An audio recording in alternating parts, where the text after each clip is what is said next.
Talks underway in Vienna to get the United States back in the Iran nuclear deal and Iran back into compliance. Iran's main demand, sanctions relief in return for reducing uranium enrichment to acceptable levels.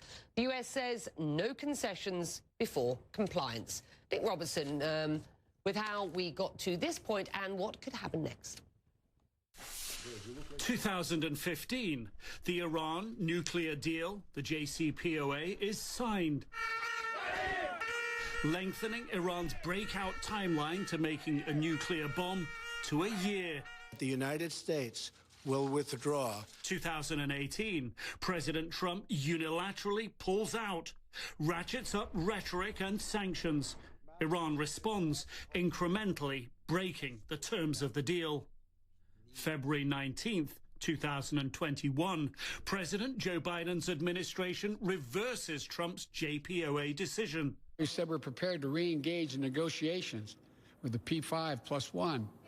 Iran's time to a possible bomb, according to Secretary of State Antony Blinken, now only 3 to 4 months. The difficulty for Biden, how to rejoin the JCPOA. All the sanctions have to be removed. The United States must gain re-entry to the JCPOA. It's not automatic.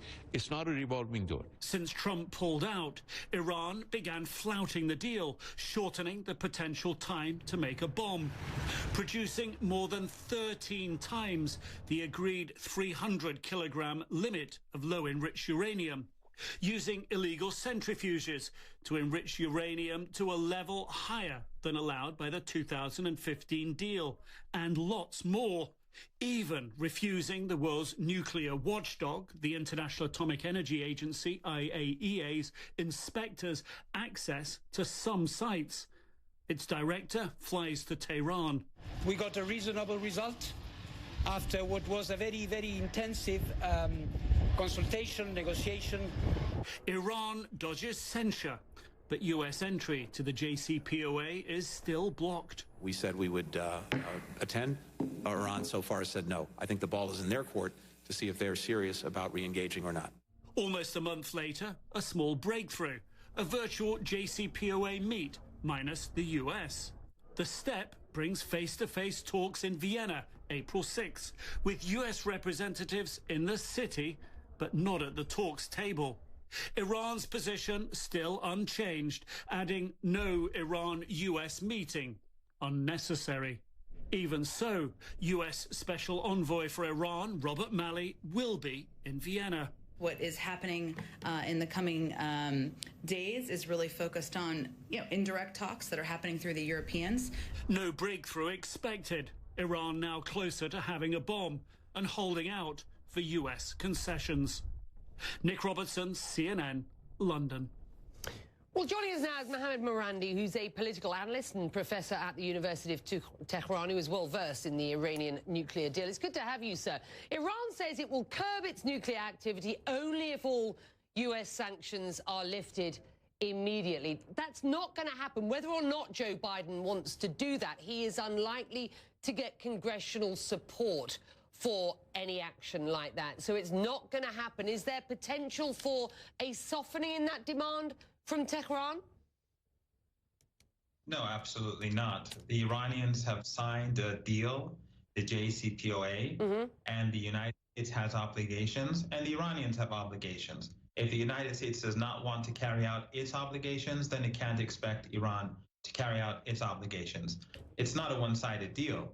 So you can't expect Iran to do what it's supposed to do and then have the Americans not do what they are supposed to do. But it is a negotiation. It may not be a one-sided deal, but we are back at the negotiation table, as it were. So I asked you again, can you imagine a softening of the demands by Tehran at this point?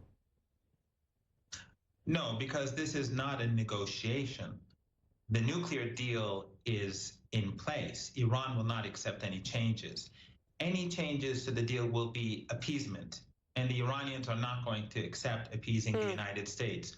There have been long talks in order to get to the JCPOA. Many people in Iran think that Iran gave too much, but in any case, Iran accepted the deal. Iran abided by the deal. And unfortunately, under Obama, the U.S. violated the deal. They never implemented it in full. And of course, Trump left the deal and bullied other countries into imposing sanctions. Well, critics will say that when that deal was negotiated, that this was a different Gulf region, not least the narrative of the Saudis. The kingdom wants to be at the table for any new deal, as it were, or even this deal in its renegotiation, were there to be one. And I know you've said, you know, that this isn't a negotiation, but in many people's minds it is at this point. The Saudis want to see a deal that includes a curb on Iran's behavior around the region, which is a very different from that which back in 2015, and its ballistic missile program. Again, is that realistic? Well, first of all, if anyone in Europe or the United States thinks that they can change the deal, they're badly mistaken. And this is a very dangerous course to take. But Saudi Arabia is not relevant to the deal. It's not a rival to Iran. The Saudis have been carrying out genocide in Yemen for 6 years now. What's going on in Yemen is unprecedented in contemporary human history. They impose starvation on the population. But despite all that, the Saudis have lost the war against this nation. And therefore, the Saudis, which cannot even impose their will upon Qatar, they are not in a position to dictate terms to Iran or anyone else.